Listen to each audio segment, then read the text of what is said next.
নবী রসুলগণ দুনিয়াতে কম্পিউটার আবিষ্কার করার জন্য আসেন নাই, প্লেন বানাবার জন্য আসেন, দ্রুতগামী ট্রেন বানাবার জন্য আসেন, বুরুজ আল খলিফার মতো উঁচা হাইরেঞ্জের বিল্ডিং বানাবার নকশা করার জন্য নবী রসুলগণ দুনিয়াতে আসেন নাই। নবী রসুলগণ দুনিয়াতে আসছেন মানুষরূপী অমানুষদেরকে মানুষ বানাবার জন্য। কিসের জন্য আসছেন বলেন ভাই? মানুষ, আমার সাথে বলেন, মানুষরূপী অমানুষদেরকে মানুষ বানাবার জন্য। এটা মাথার মধ্যে রাখেন। এবার বয়ান শুরু করি। আমি কি বলতে চাই, মানুষের রূপ হইলেই মানুষ হয় না। যদি মানুষের রূপ হইলেই মানুষ হয়, তো ফেরাউনের রূপ কেমন ছিল? মানুষ। সাদ্দাদের রূপ কেমন ছিল? মানুষ না। নমরুদের রূপ কেমন ছিল? মানুষ না। আবু জাহালের রূপ মানুষের মতোই ছিল, কিন্তু মানুষ না। আবু লাহাব, ওর নাম আব্দুল উজ্জা। আবু লাহাবের নাম কি ভাই? আব্দুল উজ্জা। নবী আলী সাল্লাল্লাহু আলাইহি ওয়াসাল্লাম চাচা। ওর আবু লাহাব কেন বলে? ওর চেহারা অনেক সুন্দর ছিল, আকর্ষণীয় ছিল। আবু লাহাব মানে ও স্কুলের বাপ, এত আকর্ষণীয় চেহারা, কিন্তু মানুষ না। কারণ সম্পত্তির অভাব ছিল না, কিন্তু মানুষ না। নমরুদ গোটা দুনিয়ার বাদশা ছিল। আপনারা জানেন, বেঈমানদের মধ্যে গোটা দুনিয়ার বাদশা ছিল দুইজন, নমরুদ বখতে নাসর। আর মুসলমানদের মধ্যে দুইজন, সুলাইমান নবী আলাইহিস সালাতু ওয়াস সালাম আর বাদশা ইস্কান্দার, জুলকারনাইন যাকে বলা হয়। তাই নমরুদ গোটা দুনিয়ার বাদশা ছিল, কিন্তু মানুষ নেই। বখতে নাসর গোটা দুনিয়ার বাদশা ছিল, কিন্তু কিনা মানুষ নেই। কারুনের বহু ধন সম্পত্তি ছিল। কথিত আছে 70টা উট লাগতো তার স্বর্ণ মুদ্রার চাবি বহন করার জন্য, কিন্তু মানুষ না। অথচ বেলালে হাফসি বংশীয় ছিলেন না, নিজেও গোলাম, বাবায় গোলাম, দাদায় গোলাম। 1 টাকার মালিক ছিলেন, 1 শতক জমির মালিক ছিলেন না। অথচ বেলালে হাফসি হাটে জমিনের মধ্যে পায়ের আওয়াজ আরশের মধ্যে। বেলালে হাফসি আজান দেয় জমিনের মধ্যে, আজানের শব্দ 7 আসমান ভেদ করে চলে যায় আরশের মধ্যে। বুঝাতে পারছি কিছু? মানুষ কি জিনিস? এই মানুষরূপী অমানুষদেরকে মানুষ বানাবার জন্য নবী রসুলগণ দুনিয়াতে আসছেন। নবী রসুলগণের কাজ বহু, এর মধ্যে একটা কাজ হলো তাসকিয়া নফস করানো। এই যে ইসলাহি মাজলিস, ইসলাহ, সংশোধন, আত্মশুদ্ধি করা। আমি সংক্ষিপ্ত বলবো, খুব খেয়ালের সাথে বুঝবেন, যেহেতু সময় একেবারেই নেই। কোরআনের কসম শেষ, অল আসর ইন্নাল ইনসানা লাফি খুসর। এরপরে কোরআন কসম করে কথা বলে নেই, এই কোরআনের শেষ কসম।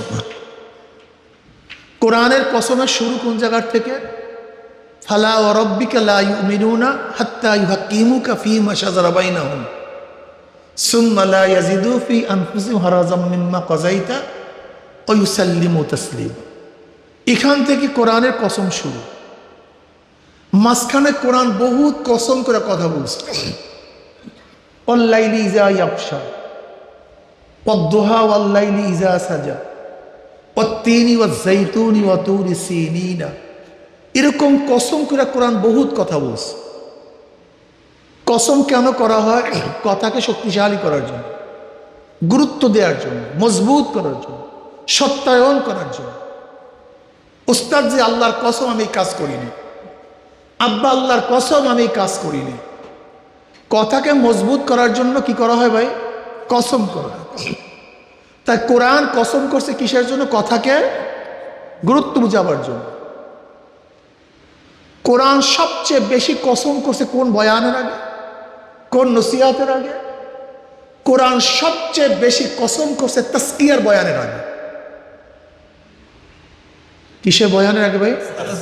আশ-শামসি ওয়া দুহাহা ওয়াল কমারি ইযা তালাহা ওয়ান নাহারি ইযা জাল্লাহা ওয়াল লাইলি ইযা ইয়াগশাহা ওয়াস সামাই ওয়া মা বানাহা ওয়াল আরদি ওয়া মা তুহাহা ওয়া নাফসিন ওয়া মা সাওয়াহা ফাআলহামাহা ফুজুরাহা ওয়া তাকওয়াহা। এরপর কোরআন কি বলছে? কদ আফলাহা মান যাক্কাহা ওয়া কদ খাবা মান দাসসাহা। এতগুলি কসমের পরে কোরআন বলে যারা আত্মাকে পবিত্র করতে পারবে, কলবকে পরিষ্কার করতে পারবে, কলবকে সাফ করতে পারবে, তারাই নাজি হবে। আর যারা আত্মাকে কলবকে পরিষ্কার করতে পারবে না, তারা ধ্বংস হয়ে যাবে, কলুষিত হয়ে যাবে, জাহান্নামে চলে যাবে। এখন বলেন তো, আত্মাকে পরিষ্কার করার গুরুত্ব কত বেশি? বেশি না কম? সবচেয়ে বেশি। এবং কঠিন না সহজ? সবচেয়ে কঠিন। এর চেয়ে কঠিন নেই। আত্মাকে পবিত্র করার চেয়ে কঠিন কোনো কাজ নাই, গুরুত্বপূর্ণ কোনো কাজ নেই। সবচেয়ে কঠিন এবং জটিল, সবচেয়ে কঠিন এবং জটিল। বিশ্বাস হয় না? আমি উদাহরণ দিলে বুঝতে পারবো। এই যে অধিকাংশ তোলাবা আছে না, অধিকাংশ তোলাবা, আমরা যারা ছাত্র আছি, অধিকাংশ নামাজ পড়ি কিসের জন্য জানেন? ভাগ বন্ধ হয়ে গেল, পিটান দেন। তার মানে যখন এই তোলাবারা বাড়িতে যায় তখন নামাজ অনেকেই, তাই মাদ্রাসায় নামাজ পড়লা, বাড়িতে নামাজ পড়লা না কেন বলেন তো? বাড়িতে কে আল্লাহ, মাদ্রাসায়? তাই মাদ্রাসায় নামাজ পড়লা, বাড়িতে নামাজ পড়লা না কেন? তার মানে ওর নামাজ আল্লাহর জন্য না। খুব ভালো মতো বুঝবেন। তোলাবাদের উদাহরণ দিচ্ছে, আপনার খুশি না? ইমাম সাহেব যখন নামাজের ইমামতি করে তখন তার কেরাত, তার রুকু, তার সাজদা অনেক সুন্দর। ওই ইমাম সাহেব যখন রুমে নামাজ পড়ে তখন তার নামাজের অবস্থাটা কি? এক হয় না ভিন্ন হয়? অনেক ইমামে ভিন্ন হয়। তার নামাজের ইমামতির সময় নামাজ পড়ছিলেন কার জন্য? তো এত সুন্দর হইল, তার রুমের মধ্যে পড়ছেন কার জন্য? না, আপনার এখানে ভুল আছে। যদি আল্লাহর জন্য নামাজ পড়তেন দুই নামাজে সুন্দর হইতো, কিন্তু মসজিদের নামাজ আর রুমের নামাজ আপনার সুন্দর হয় নাই, এক হয় নাই। তার মানে সূক্ষ্মভাবে আপনার খেয়াল ছিল আমার পিছনে মুক্তাদিয়াস, সূক্ষ্ম, আপনি টের করতে পারেন না, আপনি চিন্তাও করতে পারেন যে আপনার মধ্যে রিয়া কখন আসছে। ওটা মানুষকে দেখাবার জন্য, যেহেতু কঠিন মাসালা আপনি অনুভব করতে পারেন না। আপনি ভাবছেন আল্লাহর জন্য পড়ি না। অধিকাংশ মুসল্লি নামাজ পড়ে, কারণ নামাজ সভাপতির নামাজ, সেক্রেটারির নামাজ। যখন ঢাকায় যায়, কতজনে বলতে পারবেন আমি ঢাকায় গেছি ফিরছি এর মধ্যে একক তো নামাজ কাজা হয় না? কয়জনে বলতে পারবেন? তার মানেটা কি? বাসের মধ্যে কি আল্লাহ ছিল না? সফরের মধ্যে আল্লাহ ছিল না? তখন নামাজের গুরুত্ব নাই কেন? এরকম মাসালা কঠিন, অনেক জটিল, অনেক জটিল, অনেক কঠিন। কিন্তু আমাদের চিন্তা নাই, ভাবনা নেই, টেনশন নাই। এর জন্য আমরা মনে করি আমি ভালোই আছি। না, ফাওয়াইলুল লিল মুসাল্লিন আল্লাযীনা হুম আন সালাতিহিম সাহুন আল্লাযীনা হুম ইউরাউনা ওয়া ইয়ামনাউনাল মাউন। ওয়াইল তো কাদের জন্য? যারা মানুষকে দেখাবার জন্য নামাজ পড়বে। তা আমার ইমামতির নামাজ ওইটা আল্লাহর জন্য ছিল না, ওইটা ছিল মানুষকে দেখাবার জন্য। ভেজাল বোঝাতে পারি।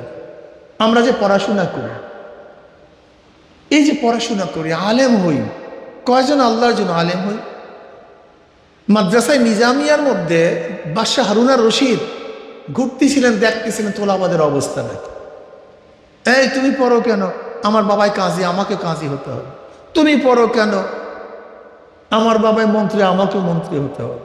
তুমি পড়ো কেন? আমার বাবা মুহাদ্দিস, আমাকে মুহাদ্দিস হতে হবে। তুমি পড়ো কেন? আমার বাবাই মুফতি, আমাকে মুফতি হতে হবে। বাদশাহ হারুন আর রশিদ মনটা খারাপ হয়ে যেত। আর সব দুনিয়া, সব দুনিয়া, উদ্দেশ্য সব দুনিয়া। খুঁজতে খুঁজতে দেখে একটা ছেলে একবার বাতি টিপ টিপ করে জ্বলে কিতাব পড়তেছে। কিরে বাবা তুমি পড়ো কেন? বলে মাওলার রেজার জন্য। এলেম অর্জন ছাড়া মাওলা পরিচয় পাওয়া যাবে। তারুফ আল ইলমু মানে জাননা, এলেমের দ্বারা মাওলা পরিচয় পাবো, জানবো আমার মাওলার রেজা কিভাবে অর্জন করতে হবে। এর জন্য এলেম অর্জন করি। বলে একটা ছেলের জন্য মাদ্রাসা রাখলাম, সেই ছেলের হল ইমাম গাজালি। এই যে আমাদের তোলাবাদের মধ্যে অনেক তোলাবারা পড়ে কেন? বাপ মা পড়ায়, নিজের মধ্যে এলেমের শখ কিন্তু আসে না, মাওলার মোহাব্বত আসে নাই। কিন্তু এই জন্য ইমাম বুখারী রহমাতুল্লাহ আলাইহি কিতাব শুরুই করেছে ইন্নামাল আমালু বিন্নিয়াত, আর নিয়াতের জায়গা হলো কাসদুল কলব, কলবের ইচ্ছাকে নিয়াত বলা হয়। এর জন্য তাজকিয়া নফস অনেক কঠিন, অনেক জটিল এবং সবচেয়ে গুরুত্বপূর্ণ। বুখারী শরীফে রওয়ায়াত আসছে, কিয়ামতের ময়দানে আল্লাহ পাক এক শহীদকে ডাকবেন, শহীদ কি নিয়ে আসছো আমার কাছে? বলবে আল্লাহ তোমার রাস্তায় গলা কাটায় দিস। আল্লাহ বলবেন সবাই তোকে দেখছে গলা কাটাইছে, শহীদ হয়েছে, কিন্তু আমি তোর কলবের দিকে তাকায়াছিলাম। তুই শহীদ হয়েছে, মানুষ তোকে বীর বলবে, তোর আলোচনা ছড়িয়ে পড়বে, তোকে মানুষ প্রশংসা করবে, এর জন্য গলা কাটিস, আমার জন্য না। এরপর আল্লাহ পাক কি বলবেন? হ্যাঁ ফেরেশতাকে ধর, উব্বুর কর, হাত পার মধ্যে জাহান্নামের শিকার লাগা, ওকে টানতে টানতে জাহান্নামে নিক্ষেপ কর। হয়েছে শহীদ, জান্নাতীরা জাহান্নামী। তাজকিয়া ঠিক ছিল না, কলবটা ঠিক ছিল। এরপর আল্লাহ পাক আলেমকে ডাকবেন, আলেম এদিকে কি নিয়ে আসছো? আল্লাহ ইলমে দ্বীন অর্জন করছে। আমি জানি তুই কেলে ইলমে দ্বীন কেন অর্জন করছিস। মানুষ তোকে আলেম বলবে, পীর বলবে, শ্রদ্ধা করবে, সম্মান করবে, হাদিয়া দেবে, তোহফা দিবে, পেয়ে গেছে দুনিয়াতে, আমার কাছে কিছু নেই। বুখারীর রওয়ায়াত বলতেছি, কিন্তু ভাই বুখারী শরীফের মধ্যে রওয়ায়াত আছে। আল্লাহ বলবেন ওকে ধর, হাত পা মধ্যে জাহান্নামের শিকার লাগা, উব্বর কর, টানতে টানতে জাহান্নামে নিক্ষেপ কর। তৃতীয় ব্যক্তি 100 কি দানশীল দানবীর, কি নিয়ে আসছো? আল্লাহ তোমার পছন্দ অনুযায়ী সব জায়গায় দান করছে, মসজিদ মাদ্রাসা। আল্লাহ বলবেন আমি জানি কেন দান করছে। মানুষ তোকে দানবীর বলবে, প্রশংসা করবে, দুনিয়াতে প্রশংসা পেয়েছ, আমার কাছে কিছু না।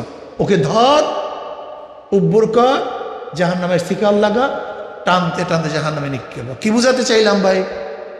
হয়েছে শহীদ, জান্নাতীরা জাহান্নামী। কি ঠিক ছিল না? তাজকিয়া ঠিক ছিল। আলেম জান্নাতীরা জাহান্নামী, কি ঠিক ছিল না? কলব ঠিক ছিল। দান করিয়া জান্নাতীরা জাহান্নামী, কি ঠিক ছিল না? কলব ঠিক। কদ আফলাহা মান যাক্কাহা ওয়া কদ খাবা মান দাসসাহা। অনেক কঠিন মাসালা, এটা অনেক কঠিন, অনেক জটিল। যারা এটা নিয়ে চিন্তা করে তাদের মধ্যে খেয়াল আসে, আর যারা চিন্তা করি না, খেয়ালও আসে না, কাজও করি না। এই জন্য আল্লাহ পাক প্রায় 9টা কসম খেরা বলছেন, কদ আফলাহা মান যাক্কাহা ওয়া কদ খাবা মান দাসসাহা। এক রাওয়ায়াতের মধ্যে নবী আলাইহিস সালাতু ওয়া ফরমান, রাজা'না মিনাল জিহাদিল আসগর ইলা জিহাদিল আকবার। আমরা ছোট যুদ্ধ থেকে বড় যুদ্ধের দিকে প্রত্যাবর্তন করলাম। সাহাবারা প্রশ্ন করলেন, ইয়া নবী আল্লাহ, সম্মুখে যুদ্ধ করছে, কাফেররা আমাদেরকে হত্যা করছে, আমরাও তাদেরকে হত্যা করছি, রক্তপাত, এর চেয়ে আবার বড় যুদ্ধ কি? নবী আলাইহিস সালাতু বললেন, নফস এবং শয়তানের সাথে যুদ্ধ করা এর চেয়ে বড় যুদ্ধ। বলে কেন? যদি কাফেররা তোমাকে হত্যা করে, জান্নাতীরা জাহান্নামী, কথা বলেন না কেন? কাফেররা যদি একজন মুসলমান হত্যা করে, জান্নাতীরা জাহান্নামী। কিন্তু শয়তান নফস যদি কাউকে হত্যা করে, কাউকে আক্রমণ করে, জান্নাতি না জাহান্নামী? খুব মারাত্মক। এই যে নফস এবং শয়তানের বিরুদ্ধে যুদ্ধ করা, আল মুজাহিদু মান জাহাদা ফি নফসি। মুজাহিদ ওই ব্যক্তি যে নফস এবং শয়তানের মধ্যে সবসময় দোয়া করে। এই জন্য কোরআনের শেষ আল্লাযী ইউওয়াসউইসু ফি সুদুরিন নাসি মিনাল জিন্নাতি ওয়ান নাস। মানুষ শয়তান এবং জিন শয়তান ওয়াসওয়াসার থেকে বাঁচার দোয়া করিয়াই কোরআন শেষ করছে।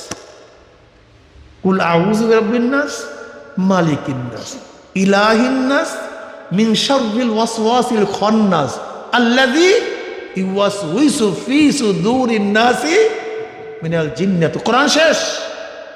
এই নফস এবং শয়তানের ওয়াসওয়াসার থেকে আল্লাহ হেফাজত করো, বাঁচায় রাখো। কোরআন শেষ, এরপর কোরআন নেই। আপনি বুঝছেন? এই শয়তানের থেকে হেফাজতের জন্য আল্লাহ দোয়া করিয়া কোরআন শেষ করছে। এখন বুঝেন তো এই নফস শয়তানের বিরুদ্ধে যুদ্ধ করা কত কঠিন, কত জটিল এবং কত গুরুত্বপূর্ণ। আল্লাহ পাক আমাদের সবাইকে ইসলাহে নফস, কলবকে পরিষ্কার করে আল্লাহর দরবারে হাজির হওয়ার তৌফিক দান করেন। যেহেতু আল্লাহ পাক কি বলছেন, ইয়াউমা লা ইয়ানফাউ মালুন ওয়ালা বানুনা ইল্লা মান আতাল্লাহা বিকলবিন সালিম। পরিষ্কার কলব ব্যতীত কিয়ামতের ময়দানে কেউ নাজাত পাবে না। আল্লাহ আমাকে এবং আমাদের সবাইকে পরিপূর্ণ ইসলাহ হয়ে কিয়ামতের ময়দানে ওঠার তৌফিক দান করেন। আল্লাহুম্মা আমিন।